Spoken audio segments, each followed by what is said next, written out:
Hi everyone, Steve the Amateur Historian coming to you from... I guess I'm kind of on the fringe of the Laurelhurst neighborhood. Just gorgeous. This is like the kind of area that I just imagine, like, living in. This is kind of my dream neighborhood. It's just a lot of trees along the sidewalk, over covering the house. Calm solitude. I've had dreams of visiting places I've never been to that are just like this. But anyway, enough nostalgia about my hopes for the future and trying to not get run over by the car behind me. I'm in the general vicinity of the Laurelhurst neighborhood today because of a very tragic murder case. One of the first ones I actually looked up. I've had this one on my books for like several months now, and it's one that I just haven't got to because it's not just on the east side of town, and so many of these cases take place in the downtown area, but it's several blocks east of the Willamette River, so I just really haven't had a great time to come out and do it, but here we are.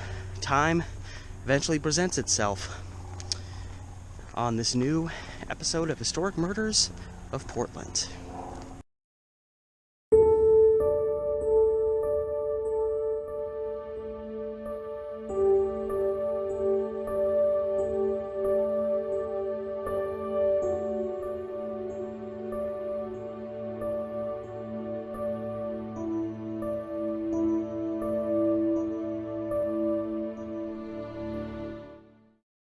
So this episode in particular, this is a little bit of a spooky one because this is a Halloween night tragedy, and it's a very sad case of mistaken identity, even though it involved two groups of people that were essentially doing the same thing. All right, close. I almost got conned. That's 30th Place in Ankeny. Trying to get to 30th Avenue in Ankeny. So I almost started at the wrong block, but wherever the case, I'm going to 30th Avenue and Ankeny, which is right up here. This is, as I know it, the intersection that a young man named Adolph Burkhardt lived at. I don't know what side of the street he lived on. This house looks like it might have been old enough that he might have lived in it. I'm not certain, but for whatever the case, this is the intersection that he lived at. This house definitely looks old enough he could have lived in there. And for our sake, it's October 31st, Halloween night, 1903. Kids are out and about in droves creating shenanigans. From the vicinity of this intersection, young Adolph Burkhardt met up with his buddy. I don't remember his full name. Harry Fuller. That was his buddy, who would end up being a pretty significant witness in this case.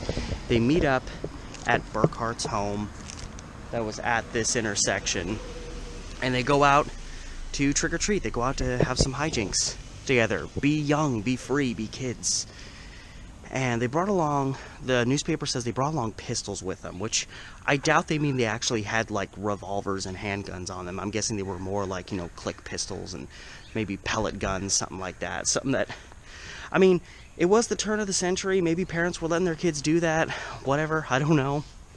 But they were obviously going out with the intent to raise a little bit of a ruckus, and they walked out. I'm assuming they were still in this general neighborhood. If they were going out by themselves, they probably didn't stray too far from home.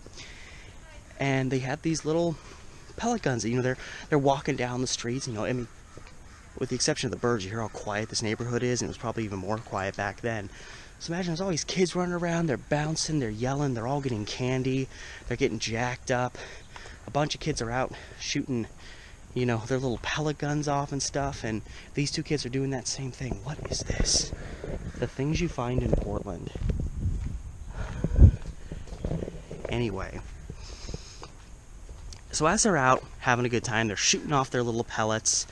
They stop in front of a particular house. I never got the address, so I don't know what house it was, but there was a particular house, probably not too far from where Burkhardt lived back at 30th and Ankeny.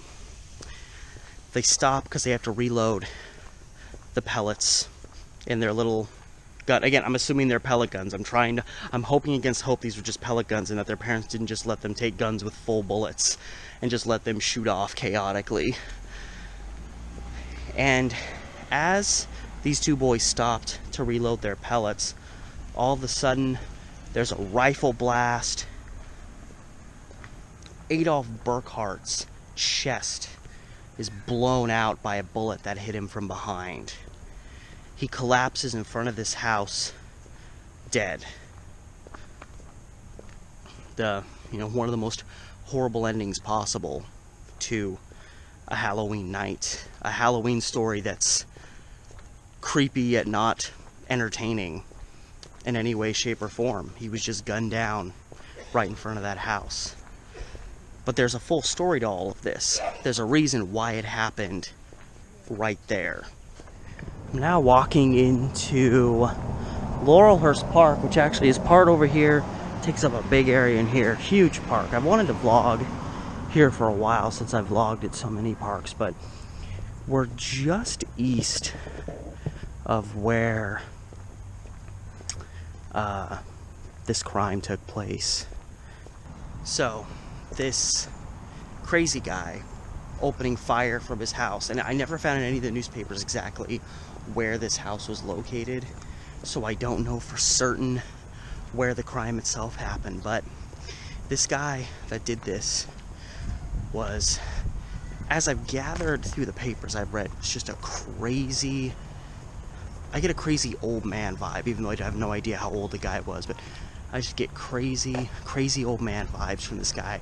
He was a guy named Samuel Ballman. And as he gunned down Adolph Burkhardt, his friend, this Fuller kid, bailed, obviously, as any kid would do. And he was fleeing in the direction of Burkhardt's home because that's where they were walking anyway. They were already going in that direction. And apparently on his way he encountered a neighbor that he knew. I think a Mr. Hayward or a Haygood. I saw it written a few different ways in the papers.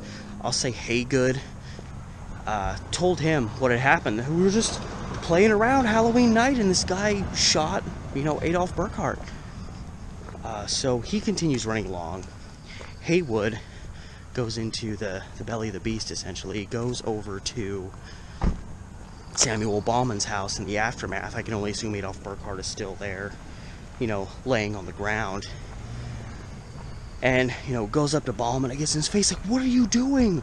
Why would you do this to children? It's Halloween night. They're just kids having fun." And apparently in this immediate aftermath, Samuel Ballman thought he had just scared the kids off. He just brought a gun out and just went psh, psh, psh, and scared them off. And he apparently didn't realize that he actually hit a kid, even though there's a kid perceivably lying dead right in front of his house. So again, a little crazy, a little not all there. And when, it was verified to him that he had done what he did, apparently he said to this Mr. Haygood, he said, essentially, "Well, I'm happy about it, because that kid killed my dog." Just out of his mind.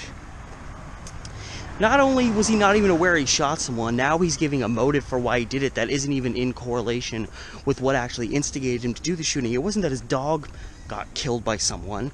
It was that these kids were making a ruckus in front of his house. And here's the backstory. Here's why these kids were perceivably just walking around having a good time, and then this guy came outside and shot them. And I think he was a crazed old man. I think maybe he wanted to scare him, but he probably aimed the gun a little too close. He didn't shoot it in the air, which if you're going to scare someone, shoot it in the air. It's not going to hit anyone. But he ended up hitting a kid, so obviously he either intended to do it or he wasn't paying attention to the actual actions he was engaging in while threatening another human being's life, and a child at that.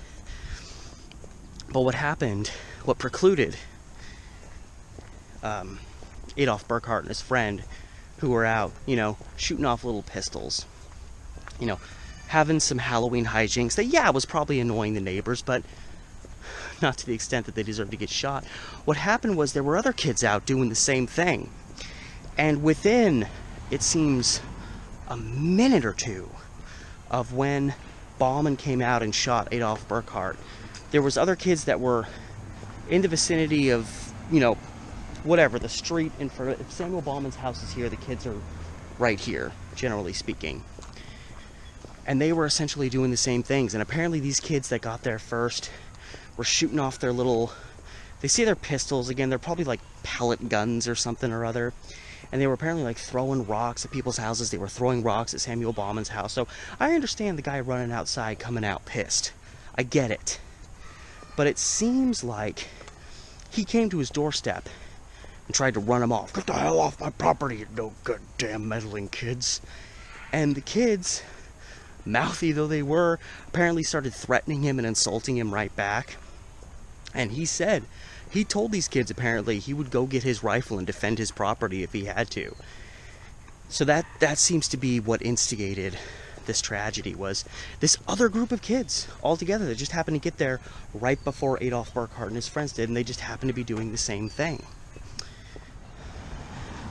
So you try to maybe understand the process of what's happening here. You have some kids, to some degree, vandalizing this guy's home. He comes out and tells them to get the hell out. They don't take the hint, and they start making the situation worse. They're exacerbating the problem, to which Bauman has to kick it up a notch and says, like, get the hell out of here, I'm getting my gun, and that's a promise. So you think these kids, they probably do ultimately leave. They're like, okay, we don't want to mess with a crazy old guy who's got a, you know, firearm or whatever. So they probably decide to go off, but they're probably still, you know, mouthing off a little bit to him as he's going away, and he goes and gets his gun. He's not necessarily going to use it, but he's going to come, and he's probably going to get his gun and then coming back to say, hey, I'm not kidding around, here's the proof. And in that time he went to go get his gun and come back is probably the time that passed where these kids walked off, and Adolph Burkhardt and his friends show up, and they've got their little pistols too, and Bauman obviously assumed it was the same kids who hadn't learned their lesson and hadn't left, and he kicked his door open and came out, literally guns blazing in this scenario. And he ended up gunning down a kid who, granted, was out to cause mischief, but wasn't even one of the kids that was angering him to the point of going and getting his weapon in the first place. And what maybe makes the situation a little bit more sad, a little bit more tragic, beyond the fact that a kid paid the price with his life for something that someone shouldn't have even been shot over anyway, if it wasn't for they just picked the wrong house and the wrong lunatic to mess with. But even when they brought to Samuel Bauman's attention, yeah, you actually hit someone, and hey, it wasn't even one of the kids that you were actually mad at. It seemed to make no difference to him. He just, all these kids were scum. They were all, you know, kids are a bad breed these days. I get this vibe that he was just a crotchety old man. Just didn't appreciate, didn't respect anything. And, you know, he shot Adolph Bauman. The round actually went through Burkhardt's back and out his chest. So Samuel Bauman makes it like he was shooting some, hey, get out of here shots. Wasn't even aiming at anybody. Wasn't intending to shoot anybody. Didn't realize he shot anybody. And yet nailed this kid right through the back and out the chest. Perfect kill shot. And he's going to tell me it was an accident. And in the end, Samuel Bauman gave himself up. Pretty easy to law enforcement. He obviously wasn't aware of the wrong he had done, at least not to any great extent. And it was pretty easy. He was charged immediately with first-degree murder. He obviously didn't deny that he'd done it. It seemed like he was proud of his performance that he claimed he didn't intend to do. And of course, Adolph Burkhardt's friend was there to see the whole thing. He was the one primary. It's interesting. He was apparently the only witness to this shooting, even though these other kids had just been there. It's Halloween night. There should be kids scattered all over the place, and yet apparently Adolph Burkhardt's friend was the only actual witness. And of course he was there. Whatever the case, he probably had an agenda to side with his friend anyway, but he was there, and he was the one who said, yeah, the shooting was absolutely intentional. And again, you shoot a guy square in the back, out the chest. That's, I'm sorry, that's not accidental. When you hit somebody that dead on, when you're apparently just pointing your gun out and just trying to scare them off with some shots. No way. So it was a pretty easy case to get a conviction on, but still just so tragic, and just an earlier day example of what happens when you have just, you know, these crazy people in society. They can live next door to you, they can live next door to me. You don't know where they live sometimes. And you never know. You can go up to one house and play ding dong ditch, pull pranks, whatever. You never know when someone's going to come out. It's the wrong day. They're already out of their minds. They're going to lose it. And they might, in the worst of scenarios, take your life. I mean, it's frightening. It was back then, and it still kind of is today. And that's it. That is the tragic story of the Halloween night murder of young Adolph Burkhardt, October 31st, 1903, in this, what was definitely and still is a very, very nice, very quiet, probably usually very peaceful area, where the peace was already shaken up by kids having their fun, but shaken up even more by the sound of rifle blast that night. So again, thank you so much as always for watching another episode in this series. Remember as always to like, share, subscribe, and I'd like to hold this video off till Halloween and post it on Halloween for the sake of that effect, but Halloween is still several months away, so it's unlikely that's going to happen, but maybe.